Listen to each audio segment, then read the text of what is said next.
Tom, you're proven correct here. Not expecting to see Cam Rising. I don't know if we'll see Adam Driver, but we get the news that Cam Rising's season is done. We're handing the Utah reins over to Isaac Wilson. Our long national nightmare is done, at least as it pertains to trying to figure out who Utah will be on the field, whether or not Cam Rising will return. And if he returns, will he be able to help Utah reach its full idealized potential? So how do we deal with Utah moving forward based on what we've seen from Isaac Wilson and what we've seen from the Utes? Downgrade them significantly. It's they aren't the team we thought they would be. Like when they came out to start the season, Cam Rising was supposedly playing in that first game and played well. It's like, all right, Utah's going to be good. And then he looked good in the first half against Baylor. Then the finger injury happens. And they've been a pretty mediocre team since. And they looked like a pretty mediocre team even with him playing last week, even though he was clearly not at 100%. Like it was obvious. Like he sprained his ankle on like the second snap of the game, got rolled up on. But more than even before that, like he couldn't grip the football. Whatever the hand injury is, it's clearly just, like he couldn't hold on to a football, which is kind of a key thing when you're a quarterback and your job is to throw it. So you say it like it's a bad thing. So but this team, it's without Rising at the peak form that we would expect, it's just not that good of a team. And it's nothing against Wilson, the backup. It's just, but he's not the same player. It's a team with a much lower ceiling and a lower floor now. They're going to probably get to 6-2 because of the schedule. TCU, Houston, then they play BYU. It's going to be really interesting. Rivalry game. That'll be fun. BYU's playing with so much confidence. But I just don't take them as a serious contender for the Big 12. And this is coming from somebody who thought this was the most sure thing of any of the Power Four conferences was Utah, Cam Rising back. They're going to win it, running away. They're a lock for the playoff. But if you would have told me Cam Rising was going to miss as much time as he would, I said, whoa, let's change that pick right away. What I think is even more fascinating is what do you do with him? Because, the Utah put out a statement that said, he's out for the year. And then it said they alluded to the fact that any further eligibility will deal with at a later date.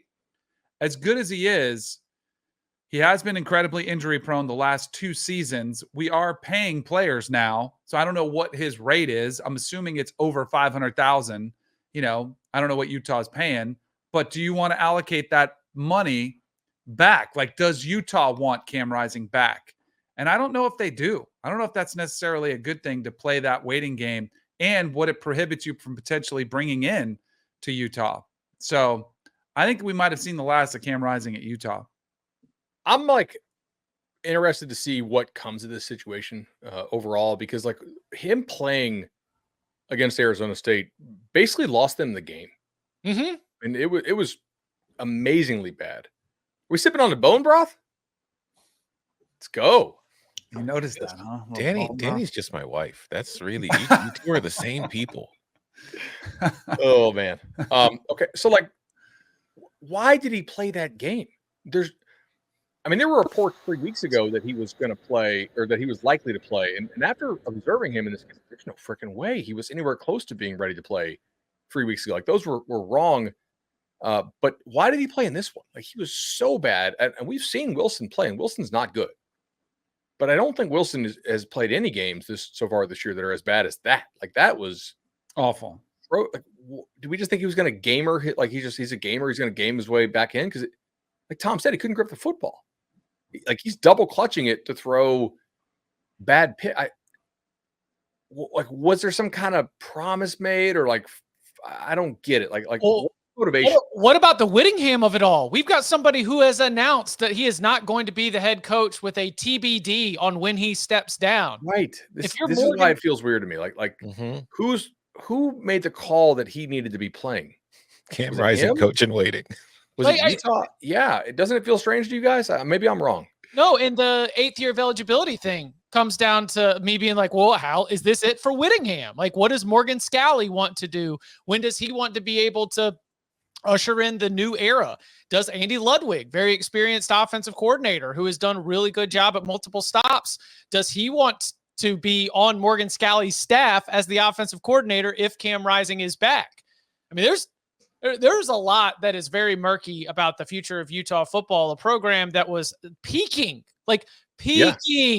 as it made the move from the Pac-12 to the Big 12. And we had sort of identified it as being like, all right, well, they're just going to hit the ground running and they're just going to be, the class of the conference. And look, I will maintain this is still a super high floor team. Like we said in the offseason, last year's floor, we saw it. It was 8-4. And guess what? This year's probably going to be what? 8-4? Mm-hmm. Yeah, but last year they were 8-4 in a much tougher league last year. I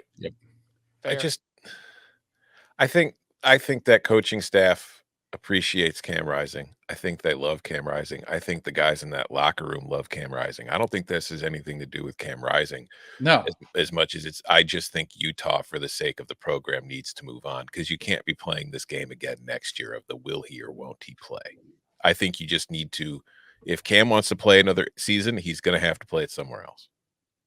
I did try to galaxy brain this thing on the will Utah be better? ? Just eliminate the uncertainty, right? I mean, it's just, okay, we're done.